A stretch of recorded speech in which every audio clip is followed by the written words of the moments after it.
Declaro aberta a 34ª reunião da Comissão de Meio Ambiente, Defesa do Consumidor, Fiscalização e Controle, na primeira sessão legislativa, 50ª legislatura, e passo a dar aqui falar sobre um assunto que interessa muito hoje ao Congresso Nacional. Minha saudação ao senador Ataíde, vice-presidente, senador Ulisses da Mata. Semana passada, aprovamos aqui um requerimento extra-pauta, encaminhando ao Tribunal de Contas para que apreciasse decretos publicados no Diário Oficial da Presidente da República com abertura de crédito suplementar sem autorização, segundo o procurador Dr. Júlio Marcelo Oliveira, sem autorização do Congresso Nacional, ou seja, infringindo aí a Constituição Federal, acho que no artigo 67 da Constituição Federal, e também decretos sem numeração. Por isso, nós aprovamos aqui um requerimento de minha autoria, essa pauta, como foram feitos outras vezes aqui, e encaminhamos ao Tribunal de Contas, que deu mais 15 dias para que a Presidente da República pudesse se explicar. E o Tribunal de Contas da União, um órgão que eu conheço bem, eu fui conselheiro do Tribunal de Contas dos municípios, o senador Ataíde, CEO da nossa responsabilidade, inclusive não questionou, eu mandei para ele as explicações do meu ato, e eu falo com a experiência de quem foi 5 anos conselheiro, e conheço perfeitamente a Lei de Responsabilidade Fiscal, que é uma lei que foi aprovada em 2000 e foi, inclusive, sancionada pelo então presidente Fernando Henrique Cardoso, uma lei que tem uma contribuição muito grande à gestão para, de alguma forma, limitar o poder do Executivo. E o que a lei serve mesmo naquilo que ela é aprovada pelas casas legislativas, pelo Congresso, é exatamente para limitar o poder de quem está no Executivo. Essa legislação sempre é feita assim. Essa lei foi uma lei importante, aliás, ela precisa ser modificada. Eu já apresentei aqui 2 emendas à Lei de Responsabilidade Fiscal, sobretudo no que tange ao artigo 23 e o artigo 42. No meu estado, não sei se é assim nos outros estados, no Tocantins, no meu estado, o estado da Bahia, nos últimos 10 anos, 43 municípios tiveram perda de arrecadação por perda de população, êxodo rural. Então, municípios que, no fundo de participação dos municípios, era 1,2 de arrecadação, que dá mais ou menos hoje 2 milhões de reais por mês, eles passaram a ser 0,6 e passa a ter uma arrecadação de metade disso ou menos da metade disso. É o caso, por exemplo, do município que a senadora Ulisses da Mata conhece, Nova Redenção, na Chapada Diamantina, que chegou a ser 1,0 e hoje é 0,6. Só que, com a perda de população, perde-se a arrecadação. E aí, a culpa não é do prefeito, por que perdeu a arrecadação. A migração no Brasil e no mundo é uma coisa normal. Se sai do Nordeste para vir para São Paulo há séculos. Há muito tempo que se vem atrás de emprego em São Paulo, ao ponto de um nordestino terminar sendo presidente da República de tanta migração que houve, presidente Lula. Então, 43 municípios perderam a arrecadação por perda de população. Só que esses municípios, senador Ataíde, fizeram ao longo dos anos, a senadora Alice conhece isso, concurso público que a lei assim estabelece. E o Ministério Público, que é o grande órgão, talvez, de todos os órgãos criados na Constituição de 88, esse é o que melhor serve ao país na fiscalização dos atos do Poder Executivo, entende que o município não pode demitir, até porque a lei não permite, porque os funcionários são concursados. Então, esse município, por exemplo, Nova Redenção, como é o caso do município Potiraguá, que também chegou a ter 14 mil habitantes, hoje tem 8, esses municípios têm funcionários concursados estáveis. E o comprometimento da folha, porque eles não podem demitir porque são concursados, chega até 68% da arrecadação do município, quando a lei de responsabilidade fiscal manda que não pode ultrapassar de 54%. Como ele não pode demitir, ele compromete a arrecadação 68% só com o pessoal. Aí, resultado, a lei de responsabilidade fiscal diz o seguinte, que no primeiro ano que ultrapassa 54, o gestor, prefeito, é multado em 30% dos seus subsídios. No segundo ano, ele tem conta rejeitada e é colocado como ficha suja, sem ter culpa, absolutamente nenhuma culpa, de ter ultrapassado 54%, porque ele perdeu a arrecadação e ele tem transferência obrigatória do Fundo de Participação. Outro caso que aconteceu também no meu estado, também no Brasil inteiro. 2013 e 2014, mais 2012 e 2013, a presidente Dilma Rousseff diminuiu o IPI da linha branca e dos automóveis. Todos os estados e municípios tiveram queda da arrecadação. Só o estado da Bahia perdeu 600 milhões de reais do FPE em 2013, o que alterou muito o orçamento do estado. Os municípios perderam também. Resultado, em 2014, a maioria dos prefeitos do estado da Bahia tiveram contas rejeitadas em função do artigo 42 da Lei de Responsabilidade Fiscal, que diz o seguinte: se o prefeito não pagar tudo o que empenhou no exercício dele, nos 4 anos, deixar alguma coisa empenhada sem pagar, ele tem conta rejeitada e é encaminhado ao Ministério Público. Na Bahia, o artigo 42, em 2014, foi responsável pela rejeição de mais de 100 contas de prefeitura, de prefeitos que perderam a arrecadação porque baixou o IPI, e baixando o IPI, diminui o fundo de participação dos municípios. Os prefeitos não tiveram culpa pela perda de arrecadação, mas tiveram conta rejeitada e foram encaminhados ao Ministério Público. Por isso, eu apresentei 2 emendas aqui, o artigo 23 da Lei de Responsabilidade Fiscal e o artigo 42, dizendo o seguinte: quando o prefeito tiver perda de arrecadação, ou o governador, e ele não puder pagar, não pode pagar no exercício aquilo que ele empenhou, ele fica desobrigado se ele teve perda de arrecadação e a culpa não é dele. A culpa é quem comanda, é Brasília, quem define é Brasília. A Constituição Federal, ela tem certos absurdos que o Congresso Nacional devia ter corrigido há muito tempo. Senador Ataíde, o Brasil é o único país democrático do mundo, vou repetir, o Brasil é o único país democrático do mundo que a letra de lei que diz como é que vai distribuir o ICMS, que é um imposto dos estados, arrecadado nos estados. Quem diz como vai distribuir é a Constituição de 88. Isso é uma aberração. Como a Constituição pode definir que o ICMS, para ser distribuído, tem que ser pela Constituição Federal, quando deveria ser uma lei aprovada pelas assembleias dos estados, que conhece o perfil de cada município.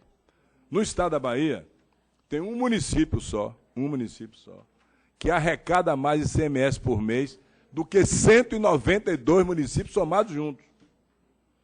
Então, são essas coisas que a Lei de Responsabilidade Fiscal precisa ser alterada, e a Constituição também.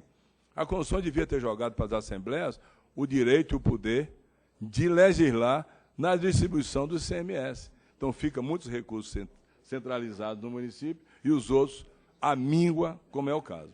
Portanto, o que eu quis dizer, o meu requerimento, foi porque me chamou a atenção que eu não posso acreditar que a Presidência da República, com o Ministério do Planejamento, com tanta assessoria que tem, possa publicar decreto, primeiro, sem numeração, segundo, abrir crédito suplementar sem autorização do Congresso Nacional. Isso é crime de responsabilidade e está claríssimo no artigo 167, se eu não me engano, 167 da Constituição Federal, inciso 9º, se eu não me engano, assim, de cabeça. Mas isso é uma coisa muito grave. Por isso o requerimento.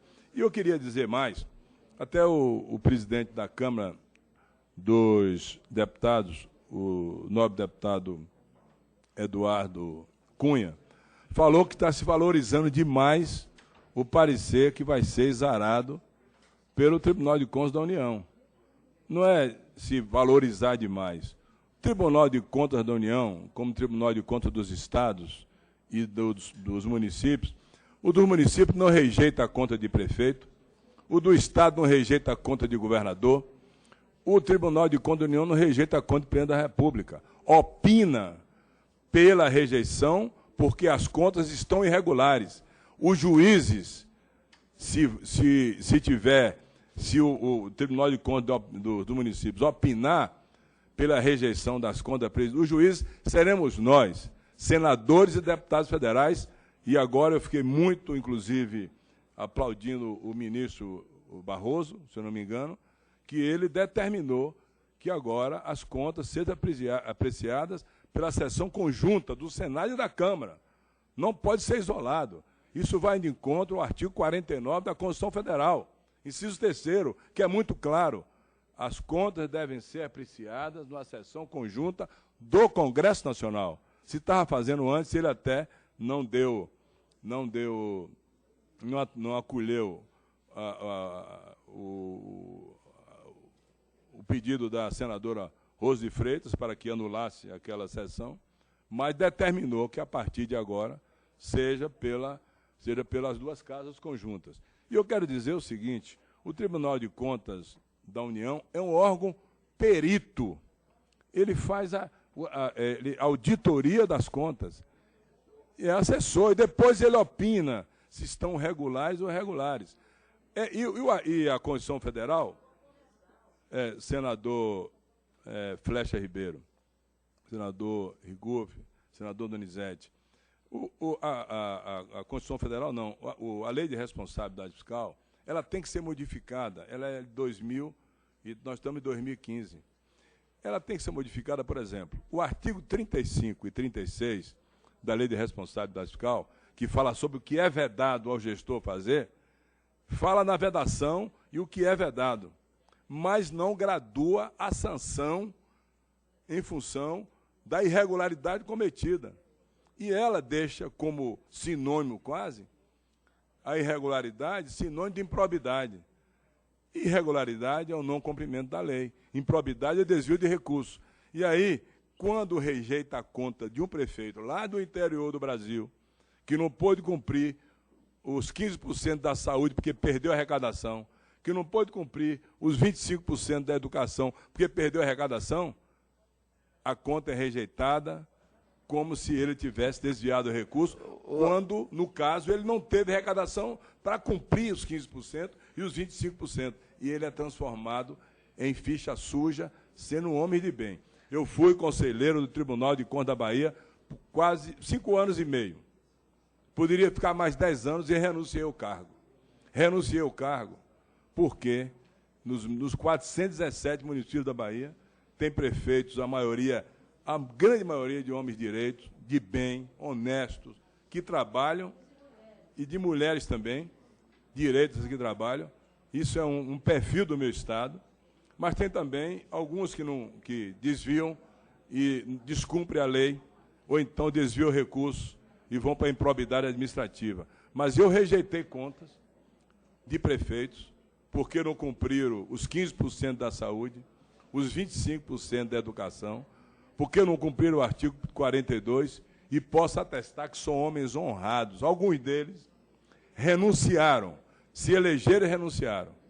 E outros não querem mais saber de administrar nenhum município. Pessoas corretas, de bem, municípios na Bahia, que eu conheço todos os 417, que você pode chegar e vai ver o hospital funcionando bem, a escola de primeira qualidade, a grande maioria. Mas tem também aqueles que, primeiro, não estão preparados para administrar, e segundo, não estando preparados, cometem a falha moral, que é a coisa mais grave que pode acontecer na vida pública, é a falha moral. O Brasil hoje vive uma crise em função de 3 atos. Primeiro, o mais grave de todo, a crise moral da Petrobras, da Eletrobras, enfim, dos órgãos que estão aí comprometidos. Depois a crise política e a crise financeira e econômica que atravessa o país. Senador Rigolfi, no dia, eu mostrei aqui o senador Ataíde, no dia 17 de julho, eu fiz um discurso na tribuna dizendo que se o governo federal não tomar uma providência para resolver a liquidez das empresas do Brasil que estão aí comprometidas, e são 22 que estão na Lava Jato, ou seja, puniu-se os diretores, como se pune nos Estados Unidos, e salva-se a pessoa jurídica para continuar trabalhando no acordo de leniência. No dia 15 de julho eu falei sobre isso, que se essas empresas não tivessem a liquidez restabelecida, nós íamos caminhar para uma falência dos bancos brasileiros. E hoje está aqui uma matéria do Valor dizendo exatamente isso que eu falei, que os bancos estão preocupados porque estão sem receber. As 22 empresas que estão comprometidas no Lava Jato devem à banca e à Bolsa 130 bilhões de reais. Vou repetir, 130 bilhões de reais é o que deve a essas empresas à Bolsa e a bancos. Resultado, quando não recebe, vai para perda parcial no banco. Aí chama o avalista, ou então chama e manda ver as garantias. As garantias dessas empresas da Lava Jato, com o passar dos meses, quase um ano, estão indo para a bacia das almas. O que valia 1 bi vale 500, porque ninguém vai pagar ou vai comprar ativos de empresa que está na Lava Jato sendo transformada em idônea. Então, nós podemos ter uma grave crise, como teve no governo Fernando Henrique, que foi obrigado o presidente, à época, a fazer o PROE para salvar os brancos. E pode acontecer também agora no governo Dilma Rousseff. Então, eu fiz isso no dia, está aqui o discurso, no dia 17 de julho de 2015, e hoje eu vejo que o Valor, o prestigiado jornal O Valor, coloca que os bancos começam a chamar todas as empresas que estão na Lava Jato para que elas venham acertar as contas. Se não acertar as contas e entrar em perda total, vai para o balanço do banco e o banco vai quebrar. Além da quebradeira das empresas do Brasil, vai ter a quebradeira dos bancos. Então, isso é uma coisa grave. Eu tive 2 vezes audiência com o ministro responsável pela área e acentuei essa questão. E eu acho que o acordo leniense deve ser feito para que elas possam voltar a trabalhar, gerar emprego e renda. O meu estado, o desemprego é visível. Já são mais de 50 mil desempregados de carteira assinada. Só o estaleiro iniciado do Paraguaçu já admitiu 6 mil. A ferrovia Oeste e Leste está parada, são mais de 8 mil desempregados. Então, o Brasil não pode parar e quem tem que liderar essa retomada é o governo, é o Poder Executivo, liderado por quem foi eleita com meu voto, inclusive foi a presidente Dilma, 2 vezes, 2010 e 2014.